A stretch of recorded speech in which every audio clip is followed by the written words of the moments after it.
back to another episode of the Not Just Anime podcast. I'm your host, Rooyen, and on this podcast, we uncover the lives of anime fans in South Africa. This week, we had the honor of having Monique van Rooyen on the podcast. She's the brand manager for Market Kokoro, the Asian grocery store we all know and love.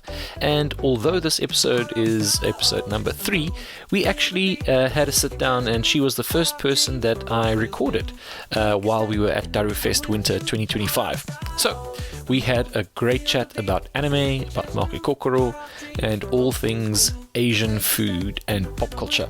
And you know, I already love the Market Kokoro brand and what they do for the various pop culture communities and fandoms that they support in South Africa, which is actually quite a unique thing for South Africa, right? Like having a retail brand open up their doors to fans to host all kinds of pop-ups and events at their stores. And you know, they're such a versatile brand, and I really appreciate the role they play in supporting pop culture fandom in South Africa. I was really happy to have Monique on the podcast, and she was such an easy guest to host and to talk to. So easygoing, and was absolutely fantastic in breaking the ice and getting the nerves out of the way for recording the first episode at Daru Fest. Anyway, without further ado, onto this episode. Monique van Rooyen, Market Kokoro, everyone. A little piece of someone else. Retro vibes and neon glow. Come on in, let's start the show. Ladies and gentlemen, this is the start of the Not Just Anime podcast. Our first guest in the house is the one and only legend, Monique from Market Kokoro. Welcome, Monique. Oh, thank you. So I invited you to do this podcast just to kind of break the ice. We were standing around having a chat, and I said, you know what, we can actually sit down and record this chat. And I'm very thankful that you agreed to it. But let me get started by saying we are at Daru Fest Winter 2025 at Market Kokoro 4 Ways. We've transformed the top level to absolutely entertaining event space. And that's something that you guys do quite regularly. Yeah, no, we do. So take me through, like, what type of events have you guys hosted here? What's maybe something that you've hosted in the last month or so? Because there's a ton happening here all the time. Yeah, so basically the majority of the events we host are K-pop based or K-drama based, or it's anything that's very specific to a country, like a fandom, whether it's BTS, Blackpink, or like with you guys, anime based. We've had anime speed dating happen here, which was very interesting for me to see. We also had a dance battle thing happen. A dance battle? Yeah. Oh, wow. Yeah, so that was interesting and loud. Yeah, apparently. I can imagine. But yeah, so we also do like a paint and sip thing. Okay. Yeah, with Premier Gift. She does a lot of that every year. Yeah. Which is also very successful. But yeah, basically the majority is K-pop. And the shop is open, you guys sell food, you sell your products, customers come in and then they make their way up here? Or is it the event, the fans know it's happening, so they just storm 4 Ways, attend the event? Or do you get some people coming from the shop and seeing, like, what the hell is happening up here? I think it's a mixture of both. So sometimes we have customers come up saying, like, because they obviously hear the music and they see the crowd, so they try. Yeah. Some events are closed, but I think at some point they open it up for the customers who are interested. But that's pretty cool, because I think this is I think what makes Market Kokoro such an awesome brand is the fact that you it's not just a retailer, it's not just a grocery store, it's not just a restaurant, it is a hub for community to get together. it's a lifestyle. Yeah, there we go. Yeah, talking to the brand manager here, and she just drops the marketing soundbite. Yeah, it's a lifestyle. And you can come to Market Kokoro to experience whatever the lifestyle is that you want to experience, whether that's anime, whether that's K-pop, whether that is a foodie lifestyle, whatever it is, like exploring Thai cuisine or Singaporean cuisine or whatever the case might be. But you guys also do some exciting stuff. And I think it was last month with Karate Kid activation. Oh, I forgot. Wow. Yeah. Yeah, it's the layup. I had to do the layup for you. So we got approached by Sony, wanting to collaborate with like-minded businesses that align with the Karate Kid franchise.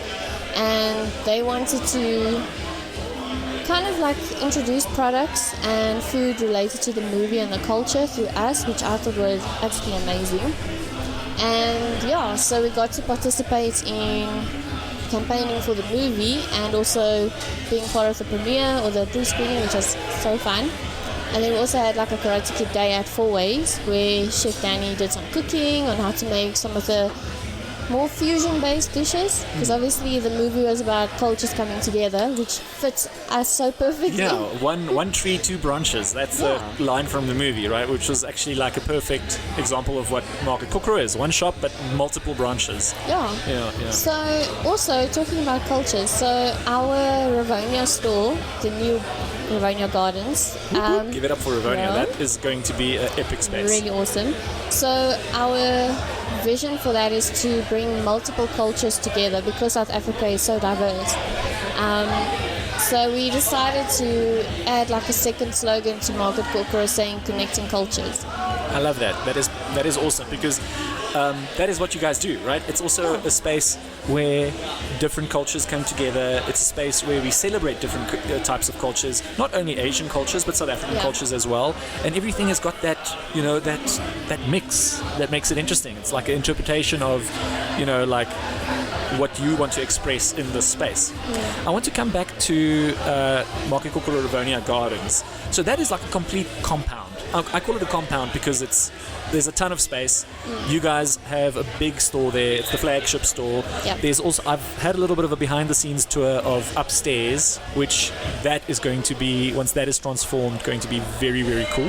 What do you guys plan to do there in terms of events? Do you want to do events there? Do you want to do similar things that you're doing to Neo's in the house? He's just walked up. Do you guys want to do like events and community get-togethers there as well?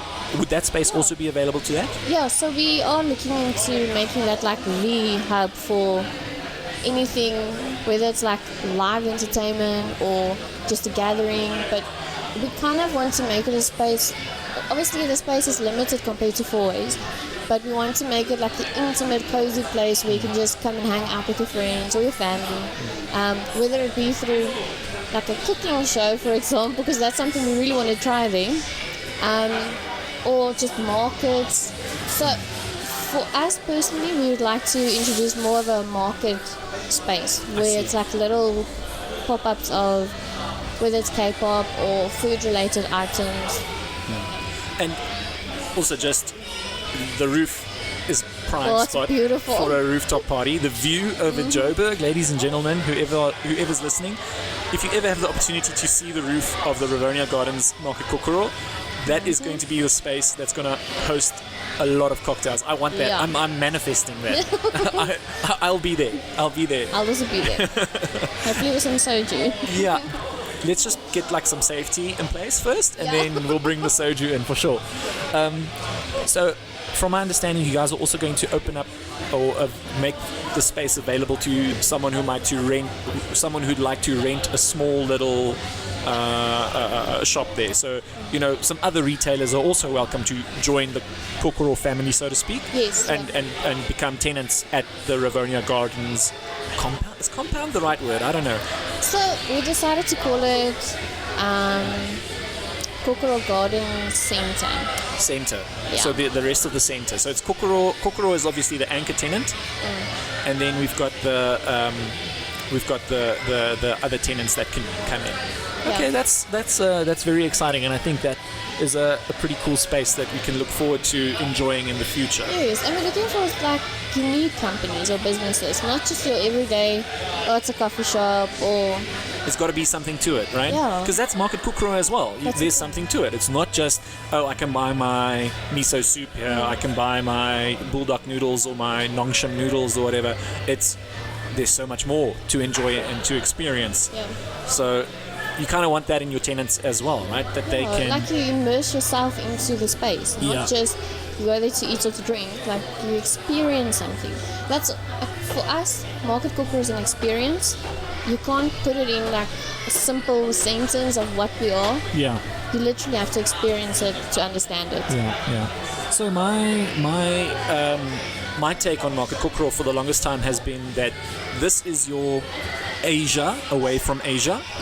This is and listen, you're the brand manager, so correct me if I'm wrong, but you can go to Japan, you can go to Korea, you can go to China, you can go to Taiwan, you can go to Singapore, you can go to Bangkok, wherever, right? And that's awesome. And you're going to enjoy and love that experience. But then when you get back to South Africa, you're like, I'm hooked on gimbap. I'm hooked on onigiri. I'm hooked on these noodles or these drinks or these snacks. Where can I find it? And sure, you can maybe, go to your corner store and, maybe a Spar has some of the products. But you're not going to get that convenience store goodness. You're not going to get the feeling of, whoa, I'm walking into a little Japan. I'm walking into little Seoul. I'm walking into a whole experience. And that's something that I've got to commend you guys on. You've got that experience down. And that's like, it's the home away from home for me. But let's go from the physical to the digital realm. You guys are also dominating the online social space.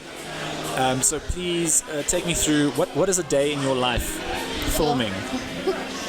Basically, okay, let me start by how it all started. So we basically, when I took over the social media, it was when I just got introduced to K-dramas. And the one thing that always stood out was the product placement. And I told Danny, that's what we need to do. We shouldn't approach it as your typical marketing of oh, please buy this, it's got this, this, and that. We have to interact with the product. Because obviously a lot of times when you see something online, you don't know the size of it, you don't know what it looks like inside. And that was, for me, a cool way to show the actual proportion of the product and this is how it's used. How it's used, yeah. This is how it's enjoyed. This is how you can put your own twist on it. Yeah, and so we started, that was way back before videos weren't even a thing. So we did static images, but a mini K-drama. So we had Danny and Gavin and David hanging off of a chopper trying to get to Ramune. I remember that.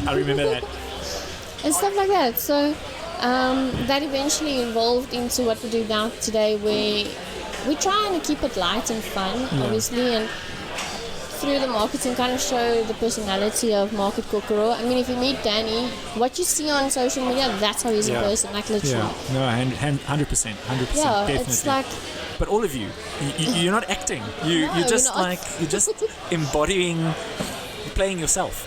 That's the thing, and having fun while doing it. Oh yeah, and it's a lot of fun, legit. Especially for me, getting to see Danny, David, and Gavin getting kicked by a professional Thai guy. I don't know who volunteered or whose idea that was. Was that your idea? Yeah. Oh my goodness. that was. I saw that and I was like, I would not. And you can see even the martial artist. He was going I feel sorry for you guys. Literally, so he didn't even kick them that hard, but they were literally blue for 4 days. Oh my god. He restrained himself from kicking them properly, which is that was very interesting. Interesting or hilarious? Both. I'm sure. Oh, I just got started on the first event for the day, getting quite excited. I hope you guys can still hear us. I think you're going to have 2 streams here. You're going to listen to what's happening there, and you're going to listen to what's happening here. Okay, so where do you guys get your ideas? Is it just I'm in the shower and lightning strikes, or what happens? So it's a combination of we sit and talk about how can we approach this product, or it's watching a movie and getting an idea, or what we do a lot of research as well, looking at trends and all of that, but I would say 80% of our best ideas come on the spot. Okay, it's when you guys are, the creative juices are flowing, you got the camera out, you got to perform, where's it coming from, let's do this. Yeah, so literally we take the products, we put them on the table in front of us and okay, how can we advertise this, and then that's when we decide. Yeah. So also a little behind the scenes, things, right? I think Gavin, Danny, and David, all three of them have got a creative background, right? Yes, they're actually from the filming industry. From the film industry, can you believe Yeah. that? That's why the social media is so fire. Yeah. Monique, I want to say thank you very much for being our first guest on the Not Just Anime podcast. And as you see, we haven't talked about anime at all, actually. Yeah, I don't know much about anime, so Have you ever seen any anime? I have, but like the classic ones, like Dragon Ball, Pokemon. yeah, I've seen that. But that's Spirited Away. That's Okay. actually one of my favorite ones. That's a beautiful movie. Yeah, I that's love a that. But that's a that's great. basically my knowledge. Okay, well, you see, that's the whole podcast, right? We as people interact with anime in a lesser or more degree, and you've watched Spirited Away, and it's a great movie. And Heidi. Fun fact: not a lot of people know that Heidi is actually anime. Like, obviously, Heidi is a Swiss story, Swiss author, but Hayao Miyazaki, the same guy who did Spirited Away, was involved in some direction for Heidi. Wow. And you can kind of, if you think back to Heidi, Girl of the Alps, and you look at the art style, the type of story it tells, very Very Japanese. Japanese, very Studio Ghibli as well. It's got like a very unique art style, and the story is kind of, as an adult, you can enjoy it. There's something for you, but as a kid, it fascinates you as well, and it hits like both demographics. So yeah, fun fact. But Heidi is that's South Africa. People have interacted with anime for so long, but Without knowing. Yeah. right? And obviously, in recent times, the scene has grown a lot. But I think the thing is, maybe 10 years ago, if you ask someone what's anime, they'll be like, huh? Yeah, what is that, yeah? But I feel like it's becoming more mainstream in a sense that you might not be an anime fan, but you'll at least know what it's about. Yeah. Yeah, and that's kind of That's where I'm at. where you're at. You know what anime is. You're not I going know to the go. titles and everything, like the popular ones, but Yeah. I'm not necessarily not watching them. Yeah, but also I guess as a brand manager, you kind of have to keep your finger on the Yeah. pulse, because I did see you guys do a dance on one of the anime openings, the bling bang bang bling bang Yep. bang, that one. So, fun fact, our videographer Neo loves anime. Oh, for real? For real, he's Okay. very big into it, so he kind of introduces a lot to us as well. Okay. I'll have to talk to him. I'll talk to him a little bit to hear that. I didn't know that he's into anime.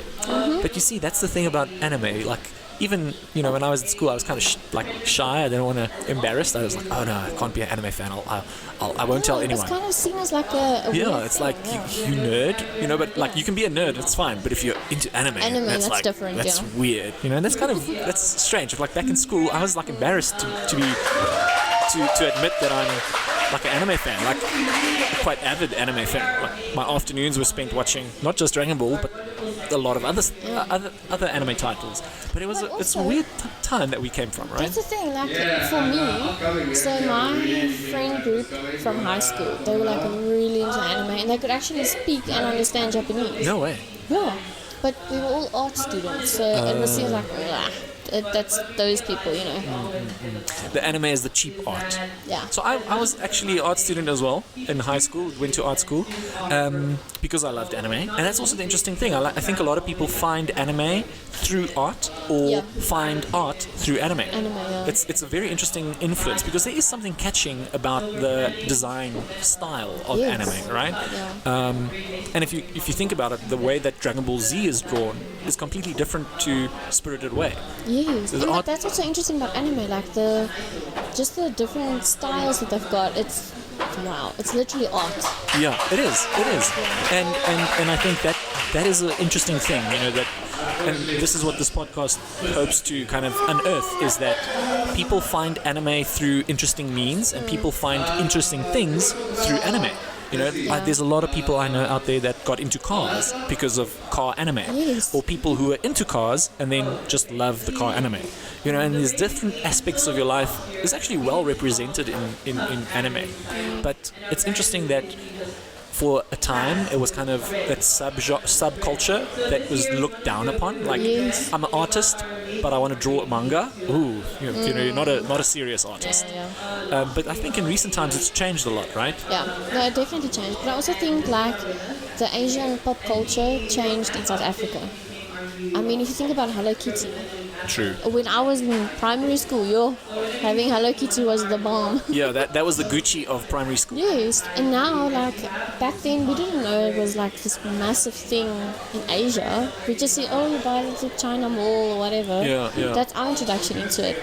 The same with that White Rabbit candy. Yeah. Also, back then I didn't know this was from China or Taiwan or wherever it's from.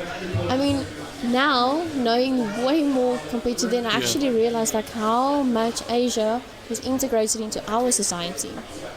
Yeah, that is surprising. It's like the thing that got me on the same note is Kewpie mayonnaise, where people would not know the mayonnaise, but they'll know the Kewpie dolls. Yes, the And it's like not our generation, like our parents' generation and our grandparents' generation was like the Kewpie little baby doll, and they're like, I didn't know this is a mayonnaise. And somehow that made it into South Africa. And again, that's coming back to Market Kokoro, where your new slogan, I think you said, was connecting culture. Connecting cultures. And that's the interesting thing about South Africa. You know, like historically, South Africa has like a very diverse background. A lot of stuff has happened in South Africa. Different cultures coming in, different cultures finding a home here, and then also, beyond that, we've got weird influences from outside of South Africa. Yeah. That are not Western. That you'd think, oh, okay, maybe Europe is closer, so it's much easier for European products to become popular in South Africa. But then we have these things like the White Rabbit candies, or the Kewpie mayonnaise, like all these little things, Hello Kitty, that infiltrated South Africa somehow. Yeah, I mean Pokemon, like those Tazos. Yeah, exactly. And also something, this is a very random story, but have you... I love random. Go for it. Have you tried Choki Chokis? Choki, is it those stick chocolates? You Yeah, used to but get it's it like the paste. at a Snoopy, Yes. and you kind of just squeeze it out like a... So Yes. obsessed with it. Literally. I didn't peg you as a person obsessed with Choki Chokis, but okay. All of my pocket money went to Choki Choki at the Snoopy. So 2 years ago, we were at the Big 5 Expo in Gallagher Estates, and I actually met the manufacturer there. Is this South Africa? No, Thailand. No way. Yeah. Guys, Did not know. there's so much international influence in South Africa. It's actually insane. Yeah, and I mean for me, like my entire family, my friends, we all know Choki Choki because that's what we bought. Yeah, it was like a R1 snack or R5 snack or something that you could buy at the Snoopy. I honestly thought it was some local South African manufacturer at the back of Boksburg Industria manufacturing these chocolates, but from Thailand. Yeah, and it's the same company doing the coffee sweet that everyone keeps asking about and singing K-dramas. Yeah? Same company. No way. Yeah. No way. That is... Jack is having fun on stage over there, but that's good. We don't complain. We are live at Daru Fest Winter 2025. Thank you very much for hosting us at Market Kokoro, by the way. But yeah, that's the interesting thing, right? Like when people go like, oh my goodness, this is something that I was looking for, or I didn't know this was from this country. I thought this was a South African brand. Which is actually kudos to the companies who've been in South Africa for so long. So many decades. Who saw a chance in South Africa, Choki Choki, from Thailand. I mean, what does Thailand know about South Africa? I don't know. Clearly something we don't know. And they were like, you know what, we're going to come to South Africa and we're going to have a good time here. And they've been in South Africa for years. Oh, literally, Very excited. I don't know what happened. I feel like we're missing out. Yeah, this is a little bit of a... It's like when the kids are playing on the lawn and you're stuck in the treehouse. Yeah, and you have to stay there. The treehouse is pretty cool. It's a nice view, but the action's happening on the grass. I'm sorry, Monique. Well, I'll let you go now, and then we can go and have a look. Isn't this a fascinating discussion? We went from Market Kokoro to anime to talking about Choki Chokis in Thailand. Right? That's pretty. I love that. That is exactly what this podcast is about. Is finding those tangents, right? But that's also probably something that Market Kokoro... That's also something I actually would like to mention. I know our products aren't necessarily cheap, but we do it the proper way. Like we bring it in from the actual country and from the manufacturer themselves. We don't, if our noodles... Do like a backhand deal or That's something. the thing, yeah. So we pride ourselves in that. Yeah. And like our Nongshim noodles, for example, it's the number one brand in South Korea, but we bring it directly from Nongshim. Yeah. It's not So, some other reseller. Yeah, or from a different country that makes Nongshim. Like, we don't do that. So we bring in quality and also directly from the country of origin. So that's something we pride ourselves in. But I mean, you guys also invest a lot in the community and your customers as well. You guys run awesome promotions. You host events like ours today with Daru Fest Winter 2025, and this is maybe something that I, as a market Kokoro consumer, have enjoyed. Is that you might go to another Asian retailer and you'll find a product there that you love, and it's awesome. I was looking for this.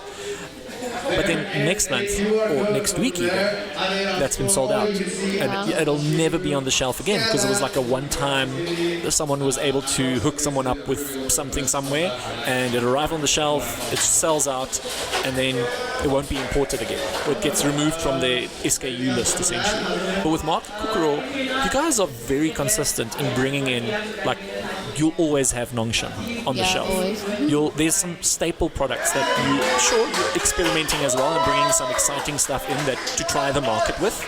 Like sometimes something might just be too expensive, I guess, to have it beyond a trial period. But if it does well and people enjoy it, then they come back for it. But you guys will keep on supplying it. And you've got, like, I'm sure, a laundry list of products that are part of your standard order.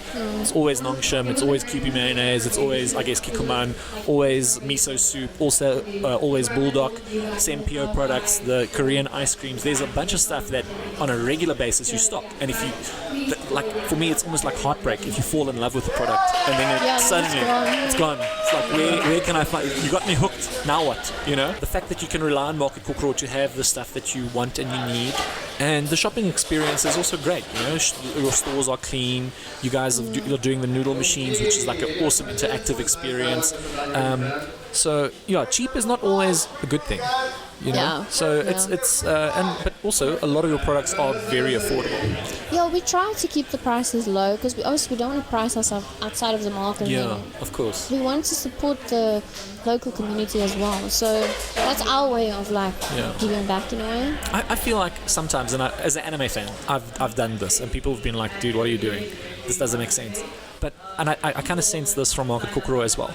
You guys are passionate about your products and you want to share that product with other people, not to make a sale per se, but you're like, guys, you got to try this. It's like me going, dude, you've got to watch the latest season of Dun Dun Dun. It's like mind-blowing. Oh my word, you need to watch the finale. Like you're so passionate and you enjoy what you do so much, you just want to share that with everyone and make it accessible to everyone.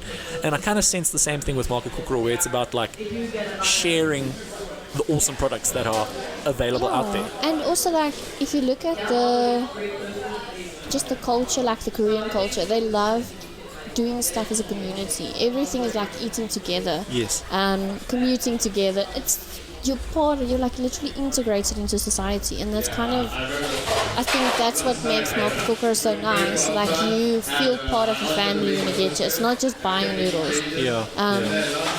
We obviously want to share as much as we can with as many people as we can. So, and I think that's why people also like Danny as much as they do, because when you meet him, like he will literally let you taste everything, experience everything. He won't just leave you there standing, Yeah. He'll make sure you know at least something when you leave here. So that's also something, talking about sharing as much as possible with as many people as possible. Maybe a cool note to end on is you guys have recently started franchising, and I believe the latest store has opened last week in Umhlanga, Durban. So you guys are in 3 provinces now. Yeah. Taking over the world one step at a time. We're gonna open one in Korea as well. Just wait. The Koreans won't know what hit them. They don't have a shopping experience like this. I'm telling you. No. Talk about community. Yeah. That's right, yeah. Monique, thank you very much for sitting down with me. I'm sorry I took so much of your time, but I think I had a lot of fun. I hope you I enjoyed this. having a little bit of a shooting the breeze with me. I see the Nintendo queue is not too long, so please feel free to go and try the Nintendo. Go and try Beyblade. They're making a noise in the back, as you can hear. But yeah, Is that what? that's yeah. So Monique, thank you for being our first guest on the Not Just Anime podcast. Thank you for having me. I'm hoping to invite you back at one point. We're live at Market Kokoro 4 Ways, Daru Fest Winter 2025. Thank you so much. Have a good one. Bye-bye. What a lack of conversation. I'm really having fun with this podcast, and it is super exciting to have an excuse to chat to different people that are either in or adjacent to pop culture in South Africa. I'm also happy to see how anime is becoming more and more mainstream and part of the South African zeitgeist. Since recording this episode, Burger King actually launched their Naruto collaboration, which is doing really well. I also went past the local Westpac and saw that they were selling Naruto cookies. It was like a little collectible sticker inside. So, Westpac, that plastic shop with the green and red logo, you can't get more mainstream than that. So, yeah, exciting times to be an anime fan in South Africa. Last but not least, I'm also doing a competition with Comic-Con Africa this year. Please keep an eye on my socials for information relating to that. And then, as always, guys, please leave us a like or drop us a comment. And if you're feeling generous, please do subscribe. Thank you for tuning in. I really do appreciate it. And then, until next time, matane!